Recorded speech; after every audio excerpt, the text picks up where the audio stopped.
To all who shall see these presents, greetings. Today I've got another unboxing video. This time I'm going to be unboxing a game that I have backed on Kickstarter and have been eagerly awaiting the arrival of for quite some time. Today I'm going to be unboxing Spruance Leader by Dan Versson Games. So we've got the outer packaging here. Let's go ahead and get this guy cracked open and see what we're dealing with on the inside.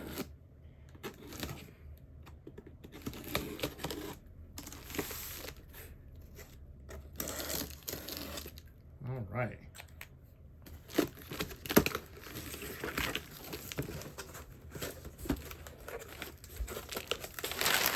Oh, look at this. All right. We got ourselves our expansions here. A couple of different expansions. Set those to the side for a moment. Cover came off that one. And here is the core game. Spruance Leader.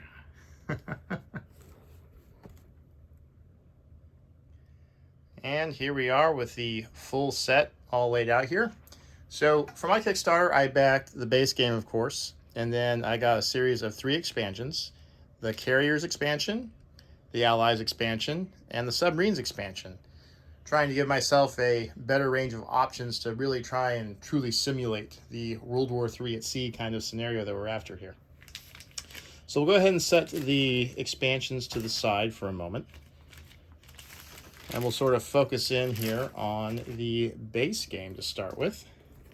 I'll go ahead and get my trusty hobby knife here. Get her cracked open. Super excited about this because I really don't have a lot of board games or miniatures games that focus too much in on this era. And plus, since this is a board game, it's a very compact package, which means that it's fairly easy to port around, which means I can hopefully take it to work and sort of convince some of my coworkers to play with me during our breaks and lunchtime and the like.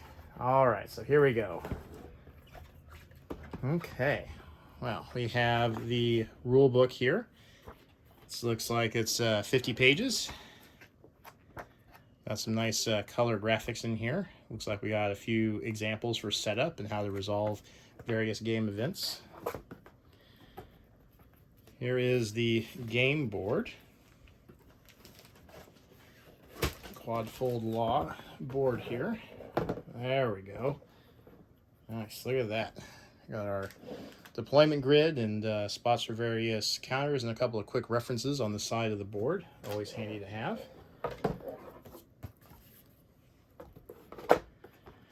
All right, let's see what else we got in here. Well, we've got a log, a couple of scenarios. It looks like each scenario is a separate sheet, which is handy. Allows for, I'm assuming, a single game to be played using that sheet. A few more scenarios. Here's our counters.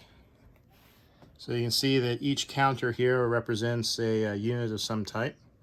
Looks like we've got a variety of American and British and French and German counters. So this looks like it's very much a sort of the NATO task force here. Here's the second sheet.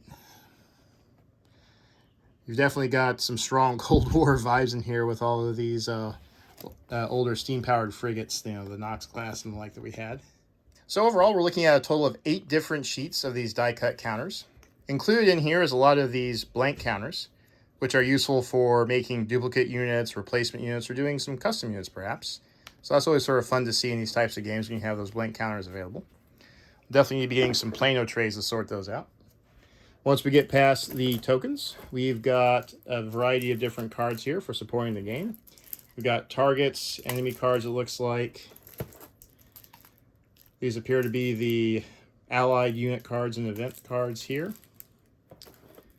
And yeah, another set of those. So looks like we've got a total of 4 packs, beefy packs of cards here. Gonna have some fun sorting through those later. Oh, and of course we've got our obligatory D10 for resolution.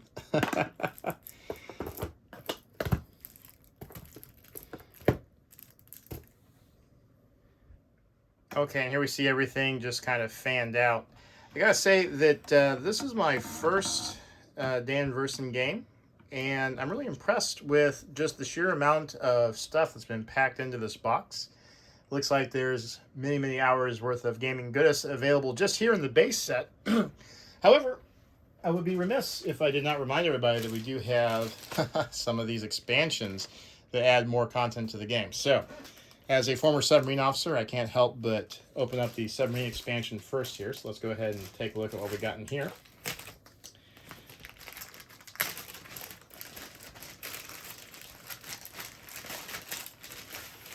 All right, so it looks like we've got a few more of the sheets for scenarios here right off the top. So that means you've got additional game modes you can play there, which is good to see. Then we've got, it looks like individual cards for each submarine type in the expansion. Los Angeles class and improved Los Angeles class, those are the two I served on, so that's cool.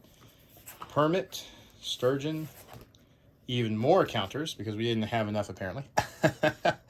So look at these, looks like these are for various submarine launched weapons. So we've got tomahawks, we've got harpoons, we've got heavyweight torpedoes, so all good stuff there. And then, of course, we've also got a few mine markers, which is always great. And an entire expansion rulebook. So this is another almost 20 pages worth of rules, it looks like. Oh, 15 anyway. That go into how you add these Hunters of the Deep into your game here. So, lots of great content. Now, I'm not going to take up too much more of your time here to look at both the Allies and the carriers. Looking at it from the outside, it looks like the Allies expansion is relatively lighter compared to the Carriers expansion. The Carriers expansion looks like it adds sort of the same level of expansion that the Submarines one does, looking at just the sheer number of tokens and other printed materials included in the bag here. So that is also very interesting.